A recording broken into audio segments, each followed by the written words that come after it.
Kabalo mo 'no, ang pinaka-realization bitaw nako sa akong life karon daghan man kay panghitabo ang kalibutan. But one thing nga akong na-realize gid sa akong life 'no is kanang whatever bitaw nga mahitabo sa atoang kinabuhi, sa atong career, sa atong life, any aspect of our journey, whatever bitaw ang mahitabo sa atoa along the way, I think the best thing that we need to teach ourselves is acceptance gyud. Total acceptance. Grabe itong pagdawat sa totality sa atong kinabuhi, whatever it is. Because I know sometimes it's too difficult for us to embrace everything what we're going through right now. Kay unsahay gyud mo encounter ta og difficult kay nga kinabuhi. Kana bitong, I don't know if you can relate with me ha, but sometimes manggod makaana jud ko sa kong kagalingon ba nga nganong ako man, why me? Because for me, I'm doing great. I am good. I am supportive to my family. I'm a breadwinner. Maayo ko nga individual. So why me? Ngano ako man ang maka-encounter ani nga situation? Ambot kung niabot na sa inyong life mga my dear.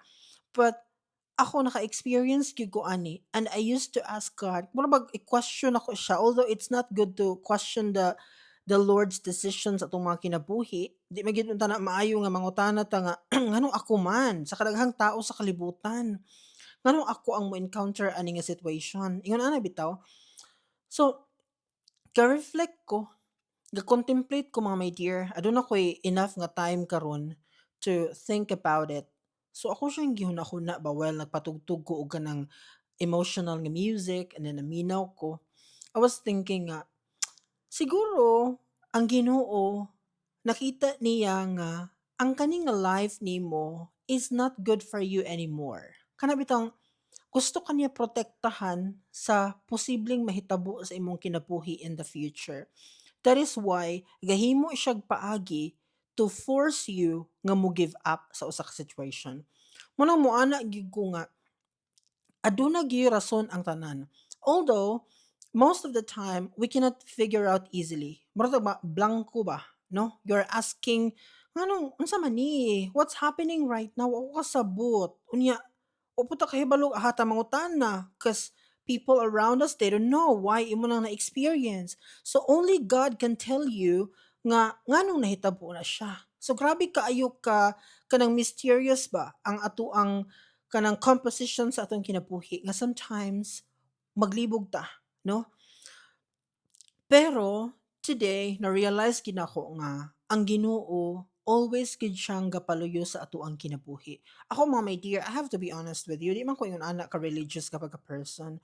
Dili gyud ko ingon ana nga religious gyud kaayo unlike my mom, my dad, silang duha grabe ka relihiyoso gyud kaayo makaingon ko especially my mother nga tuwa nag-heaven karon. Grabe gid to siya mosangpit sa Ginoo. Unya grabe gyud to siya moserbisyo sa Ginoo gyud. Makaingon jud ko sa akong mom. Nya ako dili ko ingon ana, pero usa ko ka individual nga maayo gyud. Kana bang when it comes to my family labi na, grabe ko eh. As in ibuhos na ko tanan. Taman sa akong makaya, murag yun na ana bang sitwasyon. Munong say matingala ko nga nganong mo-undergo man ko og grabe ka difficult nga moment. Nganong sa ako man matunong ni mga yun ani nga sitwasyon nga daghan man ta di maayo nga individual nga naglibot-libot sa kalibutan, nganong ako man. So, ako na-realize nga kung kita di ay duol ta sa Ginoo, kana pang gihigugma ta sa Ginoo. This is my point of view ha sa sitwasyon nga akong na-experience. Siguro kung kita nga individual duol ta sa iya ha, pinangga ta niya, the moment dae nga mag-suffer na ta sa usa ka situation, makita niya nga it's not good for you anymore to continue. Moana siya nga tagaan nako si Jobert og panibagong blessing. Makaana gyud ko kay katingalahan kay nahitabo. Although dili pa gyud kaay nako siya pwede maistorya sa inyo kay di pa man gud perfect time, pero grabe katingalahan kaayo ang nahitabo gyud. Makaana gyud ko grabe ang Ginoo muhatag sa atoa og kanang kana bitong grasya nga di nato ma-expect nga hala wa ko kasabot sa akong gibati, no? Although I need to sacrifice one thing, pero ga-open siya og door nga gwapo kaayo. As in makaingon ko nga this is a dream come true, murag makaana gyud ko. Pero karon wa pa man ako siya na napuy-an, wala pa man ko katabok ato nga chapter. no? So, I will tell you more about it kung ako na gyud siyang ma-experience. Ako lang gi-share sa inyo ba nga grabe ka maayo ang Ginoo. Although ako di man gid malikayan tao ra man ta, mo question man gid ta sa atuang situation. But at the end of the day, na-realize gid ako mga dear nga ang Ginoo aduna gyud plano sa atuang tanan. Mao nang kamo, I know mga teachers back in the Philippines, daghan man jud kay ga-struggle sa inyong life, daghan jud kaayo ang gaantos nga mga teachers karon. Especially katong na mali na daan sa ilang mga desisyon. I'm not saying nga mali gid siya nga mali ha, pero tungod mo sa kalisod sa atong kinabuhi, ma-force ta nga mag-open og loan unya at the end of the day di na ta kabangon, maglisod ta. So the only thing for you gid mga my dear nga makabakod mo, maka-recover mo kay maglisod na magitag recover kung nara ta sa Philippines. So maningkamot gid mo nga makagawas mo puhon. Maka-abroad gid mo kay diri gid ninyo masolusyunan ang inyong mga problem back in the Philippines nga ga-cycle na lang gabalik-balik nga mga problema. Diri gid na inyo siya ma-end up in another country. Motuo mo sa dili, aduna gyud kabag-uhan ang inyong kinabuhi in another country.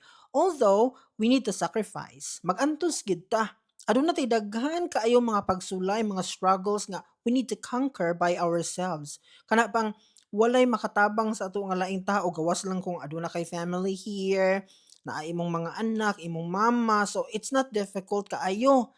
Pero kung ikaw lang isa, kailangan gid mo moantos. Pero at the end of the day, aduna gyud kay mahimo. Aduna gyud masulbad nimo nga mga problema back in the Philippines. So kung kamo, kung naa mo sa sitwasyon karon nga murag grabe na yung kalisod inyong dagan sa inyong kinabuhi, find ways. Paningkamot mo nga makalupad pud mo puhon, no? Makaambak mo ani, mag-open naman ang TFA-TP karong January 2026, karong umaabot nga January next year. So dapat karon kay December man, ready na unta na inyong mga documents. I am expecting nga ga-prepare na gid mo para sa inyong panibagong journey puhon-puhon here in Taiwan.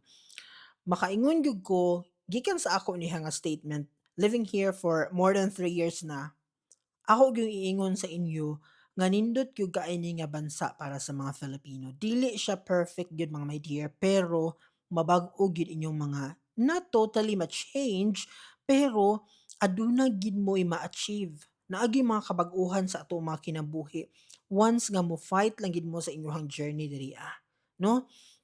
So paningkamot mo, wherever you are in the Philippines right now. Sorry, nagbisaya ra ko ani nga video sa only like Visayas and Mindanao ray makasabot ani nga video nga akong gi-create.